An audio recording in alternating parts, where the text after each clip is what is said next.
Hello friends, welcome back to the Gyan simplify YouTube channel.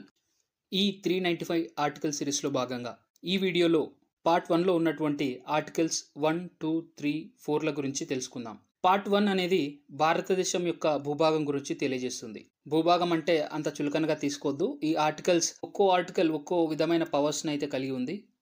అందులో ముందుగా article 1 చూసినట్టయితే భారతదేశం పేరు మరియు దాని భూభాగం. India, that is Bharat, shall be A union of state.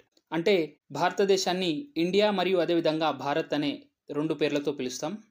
India అనే పేరు ఇండస్ రివర్ను ఆధారంగా చేసుకొని ఈ పేరు పెట్టడం అయితే జరిగింది. అదేవిధంగా భారత్ అనే పేరు మన భారతదేశాన్ని పూర్వం భరతుడు అనే రాజు పరిపాలించడం ద్వారా ఆయన పేరు మీదుగా ఈ పేరుతో అయితే మనం పిలుస్తాం. మనం భారతదేశాన్ని యూనియన్ ఆఫ్ స్టేట్స్ అని ఎందుకు పిలుస్తామంటే భారతదేశంలో ఉన్నటువంటి కేంద్ర మరియు రాష్ట్ర ప్రభుత్వాలకు కాన్స్టిట్యూషన్ అనేది కొన్ని పవర్స్ ఇచ్చింది. అందులో రాష్ట్రానికంటే ఎక్కువ పవర్స్ కేంద్రానికి అయితే ఇవ్వడం జరిగింది ఇప్పటివరకు. అదొక కారణం అయితే స్వాతంత్రానికి పూర్వం ఉన్నటువంటి రాచరిక రాజ్యాలైన 562 ప్రిన్స్లీ స్టేట్స్ ఏవైతే ఉన్నాయో బ్రిటిషర్స్ నుంచి భారతదేశం స్వాతంత్రం పొందుతున్న సమయంలో బ్రిటిష్ వారి నుండి భారతదేశం మరియు పాకిస్తాన్ రెండుగా విడిపోయాయి. భారతదేశం స్వాతంత్రం పొందుతున్న సమయంలో ఇండియా మరియు పాకిస్తాన్ అంటూ విడిపోవడం అయితే జరిగింది. అప్పుడు ఉన్నటువంటి 562 ప్రిన్స్లీ స్టేట్లలో 558 స్టేట్స్ అయితే ఇండిపెండెంట్గా ఇండియాతో ఉంటామని చెప్పడంతో భారతదేశం అయితే ఏర్పడింది.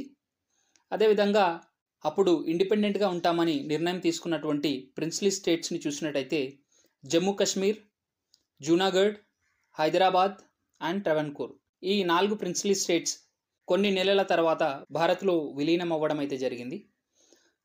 ఈ విధంగా ఈ ప్రిన్స్లీ స్టేట్స్ అన్నీ తమ ఇష్టాపూర్వకంగా భారతదేశంలో కలవడం ద్వారా మన భారతదేశాన్ని యూనియన్ ఆఫ్ స్టేట్స్ అని పిలుస్తాం. ఇది ఆర్టికల్ 1కి సంబంధించి. నెక్స్ట్ ఆర్టికల్ 2 చూసినట్టయితే నూతన ప్రాంతాల విలీనం మరియు ఏర్పాటు. ఈ ఆర్టికల్ 2 అనేది ఇప్పుడున్నటువంటి భారత భూభాగం కాకుండా ఇతర దేశాల నుండి ఆక్రమించినటువంటి భూభాగాన్ని మన భారతదేశంలో కలపడానికి మన కాన్స్టిట్యూషన్లోని ఆర్టికల్ 2 అనేది పార్లమెంట్కి పవర్స్ అనేది అందజేస్తుంది. ఫర్ ఎగ్జాంపుల్ చూసినట్టయితే ఇప్పుడున్నటువంటి పాకిస్తాన్ ఆక్యుపైడ్ కాశ్మీర్ 1947లో పాకిస్తాన్ ద్వారా ఆక్రమించడం జరిగింది దీన్ని. మరియు అదేవిధంగా చైనా ఆక్యుపైడ్ కాశ్మీర్, ఈ రెండు భాగాలు ఫర్దర్ మనం యుద్ధం ద్వారా గెలిచి మన భారతదేశంలో విలీనం చేయాలనుకుంటే అప్పుడు ఆ విలీనం చేయడానికి గల పవర్స్ ఈ ఆర్టికల్ 2 అనేది మన పార్లమెంట్కి అందజేస్తుంది. ఇది ఆర్టికల్ 2కి సంబంధించి. Next article 3.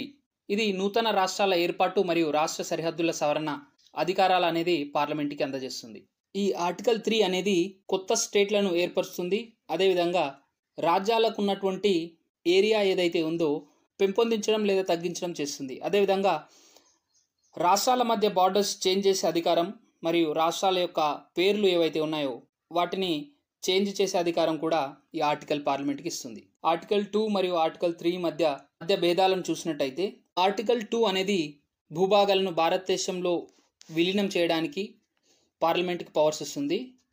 ఆర్టికల్ 3 చూసినట్టయితే భారతదేశంలో ఉన్నటువంటి రాష్ట్రాలు మరియు యూనియన్ టెరిటరీస్లో ఏవైనా మార్పులు చేయడానికి ఈ ఆర్టికల్ 3 పార్లమెంట్కి పవర్స్ ఇస్తుంది. ఫర్ ఎగ్జాంపుల్ చూసినట్టయితే ఆంధ్రప్రదేశ్ మరియు తెలంగాణను 2 కొత్త రాజ్యాలుగా ఆంధ్రప్రదేశ్ నుంచి ఏర్పరచడం మరియు అదేవిధంగా జమ్మూ కాశ్మీర్ మరియు లదాఖ్ లాంటి యూనియన్ టెరిటరీస్ని ఏర్పరచడానికి ఆర్టికల్ 3 అనేది పార్లమెంట్కి పవర్స్ అందజేస్తుంది. ఇది ఆర్టికల్ 3కి సంబంధించి. ఆర్టికల్ 4 అనేది మొదటి మరియు 4వ షెడ్యూల్ సవరణ గురించి తెలియజేస్తుంది. ఇందులో మొదటి షెడ్యూల్ చూసినట్టయితే రాష్ట్రాల పేర్లు, భౌగోళిక సరిహద్దులు, కేంద్రపాలిత ప్రాంతాల పేర్లు మరియు వాటి భౌగోళిక సరిహద్దుల గురించి ఈ మొదటి షెడ్యూల్ అయితే తెలియజేస్తుంది. మనం ప్రస్తుతం ఈ ఫస్ట్ షెడ్యూల్లో 1 నుంచి 4 వరకు ఆర్టికల్స్ అయితే రావడం జరుగుతుంది. ఇప్పుడు ప్రస్తుతం ఉన్నటువంటి స్టేట్ మరియు యూనియన్ టెరిటరీస్ సంఖ్య చూసినట్టయితే 28 స్టేట్స్ మరియు 8 యూనియన్ టెరిటరీస్గా చెప్పుకోవచ్చు. ఈ 4వ షెడ్యూల్ అనేది వివిధ రాష్ట్రాలకు మరియు కేంద్రపాలిత ప్రాంతాలకు రాజ్యసభ సీట్లు కేటాయిస్తుంది. ఈ మొదటి మరియు 4వ షెడ్యూల్ అనేది ఆర్టికల్ 4లో భాగం. ఫ్రెండ్స్, మీకు ఈ వీడియో ఇన్ఫర్మేటివ్గా అనిపిస్తే please do like the video. ఇలాంటి ఎడ్యుకేషనల్ కంటెంట్ వీడియోస్ ఫర్దర్ మీరు కావాలనుకుంటే please do subscribe my channel and hit the bell icon button. Thank you.